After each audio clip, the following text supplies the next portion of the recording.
नमस्कार। इस खास विश्लेषण में आपका बहुत बहुत स्वागत है।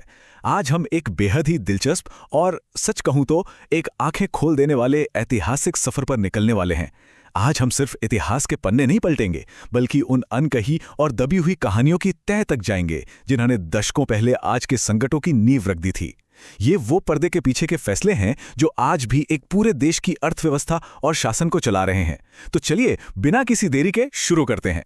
चलिए सीधे इस विषय की गहराई में उतरते हैं। स्क्रीन पर यह नंबर देखिए, $2.3 बिलियन। अब जरा एक बहुत बड़े आधुनिक विरोधाभास के बारे में सोचिए। 25 करोड़ की आबादी वाला एक देश IMF से मिलने वाले इस कर्ज को एक जीत की तरह मना रहा है। मतलब विदेशी कर्ज पर आपकी निर्भरता इतनी बढ़ गई है कि अब उसे ही कामयाबी मान लिया गया है।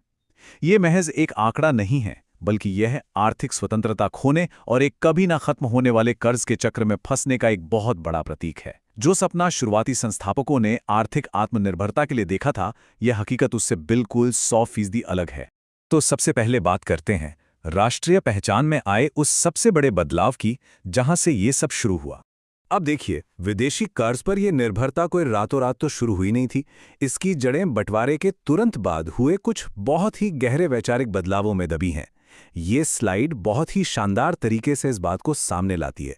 देश के संस्थापकों ने जो मूल नाम तय किया था वो बहुत ही सीधा सा था, रिपब्लिक ऑफ पाकिस्तान। लेकिन 1956 के पहले संविधान में से बदलकर इस्लामिक रिपब्लिक ऑफ पाकिस्तान कर दिया गया। सुनने में शायद ये सिर्फ एक शब्द का खेल लगे, है ना? लेकिन असल में ये देश की दिशा तय करने वाला एक बहुत बड़ा बुनियादी बदलाव था, जिसने आगे चलकर भविष्य की सारी नीतियों को हमेशा के लिए मोड़ कर रख दिया। और ये हमें लाता है हमारे अगले अहम पड़ाव पर, नौकरशाही और शुरुआती संस्थापकों के बीच की वो खींचतान जिसने सब कुछ बदल दिया। ये जो वैचारिक बदलाव हुआ, ये कोई अपने आप होने वाली प्राकृतिक प्रक्रिया नहीं थी। इसके पीछे एक बहुत बड़ा सत्ता का खेल चल रहा था। जरा इस टाइमलाइन पर गौर कीजिए। 1946 में कैबिनेट प्लान आता है और 1947 में विभाजन होता है। लेकिन इसके तुरंत बाद शुरुआती संस्थापकों के निधन से सत्ता का एक बहुत बड़ा खालीपन, एक वैक्यूम पैदा हो गया। और इसी खालीपन का फायदा उठाया गुलाम मोहम्मद और चौधरी मोहम्मद अली जैसे ब्यूरोक्रेट्स ने। ये वो लोग थे जिन्हें जनता ने चुना नहीं था, लेकिन उन्होंने सत्ता पर अपनी पकड़ मजबूत कर ली। इसी का नतीजा था कि सालों की देरी के बाद 1956 में एक बिल्कुल ही नया और बदला हुआ संविधान लागू हुआ। अब यहाँ जो बात वाकई सबसे ज्यादा दिलचस्प है वो ये है कि हमारे स्रोतों ने नौकरशाही के इस भारी प्रभाव को एक खास नाम दिया है, जालंधरी पाकिस्तान। यह राज्य का एक ऐसा स्वरूप था जिसे बंटवारे के बाद सत्ता में बैठे नौकरशाहों ने अपने हिसाब से गढ़ा था। इन्होंने 1946 के उस मूल जनादेश और संस्थापकों के उस धर्मनिरपेक्ष दृष्टिकोण को पूरी तरह से किनारे कर दिया। मतलब जो विजन उन शुरुआती नेताओं का था, उसे इन गैर निर्वाचित अधिकारियों ने पूरी तरह से हाईजैक कर लिया। तो इसी उथल-पुथल के बीच जन्म होता है एक रहस्य का, एक ऐसा छिपा हुआ संवैधानिक दस्तावेज जो आज भी कई राज खोले हुए हैं। इस पूरी ऐतिहासिक उथल-पुथल के बीच एक ऐसा रहस्य छिपा है जो आज की कई मान्यताओं को सीधे-सीधे चुनौती देता है। जरा सोच कर देखिए, आखिर कोई इंसान किसी बुनियादी संवैधानिक किताब को खुद अपने ही हाथों से क्यों नष्ट करना चाहेगा? ये कहानी है A.K. बरोही की, एक अत्यंत दुर्लभ कानूनी पांडुलिपि की, जो अपने आप में उस दौर के कई अनकहे सच समेटे हुए है।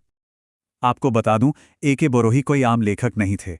वो 1956 के संविधान के प्रमुख वास्तुकारों में से एक थे। उन्होंने फंडामेंटल लॉज ऑफ पाकिस्तान नाम की एक बहुत ही विस्तृत किताब लिखी थी। इस किताब में उन्होंने संविधान के पीछे की जो असली मंशा थी उसे साफ साफ दर्ज किया था। लेकिन हैरान करने वाली बात यह है कि बाद में बरोही साहब ने खुद इस किताब को बाजार से हटाने और इसकी हर एक कॉपी को नष्ट करने की पूरी कोशिश की। आज हालत यह है कि यह किताब इतनी दुर्लभ हो चुकी है कि इसे संवैधानिक इतिहास का एक दबाया गया लेकिन बेहद ही कीमती दस्तावेज माना जाता है। तो सबसे बड़ा सवाल, इस 100 पन्नों की दुर्लभ किताब में आखिर ऐसा क्या था जिसे दुनिया से छिपाना पड़ा?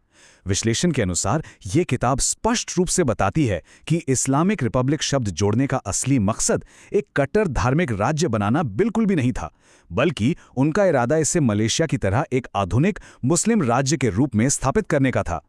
ये दस्तावेज इस बात का बहुत बड़ा सबूत है कि शुरुआती राज्य की मंशा काफी हद तक प्रगतिशील थी, जिसे बाद में नौकरशाही के दबाव में आकर पूरी तरह बदल दिया गया। चलिए, संविधान की इन पहेलियों से थोड़ा बाहर निकलते हैं और बात करते हैं ऐतिहासिक संपदा और कर्ज के उस खेल की जिसने जमीनी हकीकत बदल दी। 74%। यह महज एक नंबर नहीं है, बल्कि एक बहुत ही हैरान करने वाला आंकड़ा है।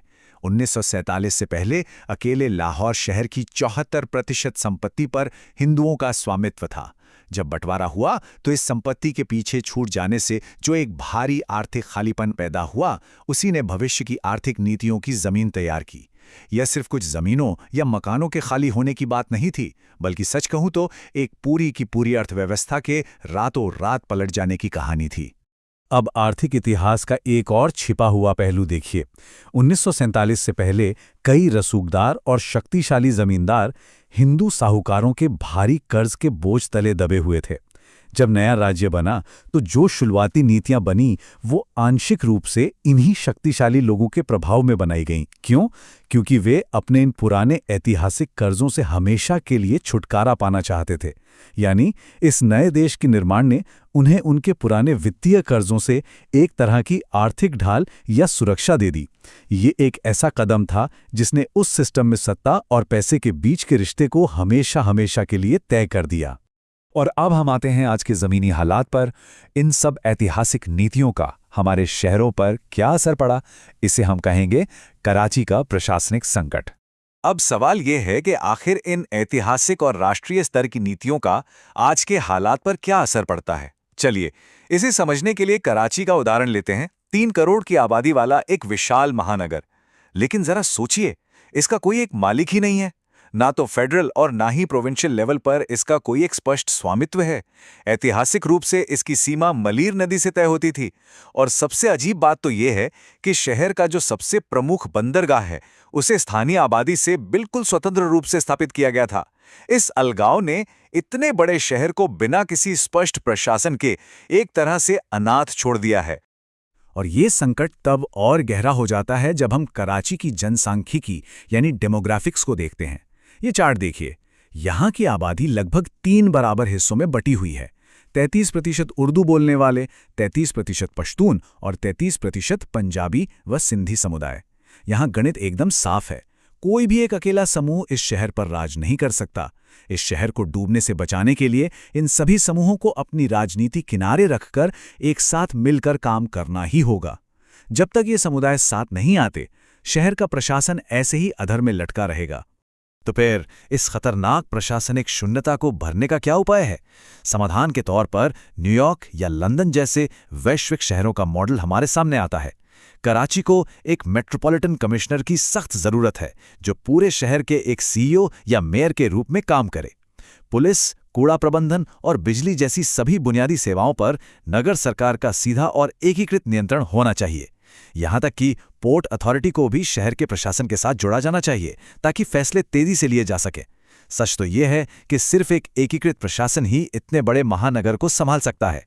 तो इस पूरे विश्लेषण के अंत में एक बहुत ही अहम और बड़ा सवाल खड़ा होता है। क्या उन शुरुआती छिपे हुए संवैधानिक ग्रंथों की ओर वापस लौटने से आधुनिक राष्ट्रीय नीतियों और इस कर्ज के चक्र की दिशा बदल सकती है? ये सोचना वाकई बहुत दिलचस्प है कि शायद अपने उस अतीत को समझना जिसे जानबूझकर दबा दिया गया था, आज के इस आर्थिक और नगर पालिका संकट को सुलझाने की सबसे बड़ी चाबी हो सकती है। इसी एक विचारणीय सवाल के साथ हम आज के इस विश्लेषण को यहीं विराम देते हैं। इस गहरे और ज्ञानवर्धक सफर में हमारे साथ जुड़ने के लिए आपका बहुत बहुत धन्यवाद।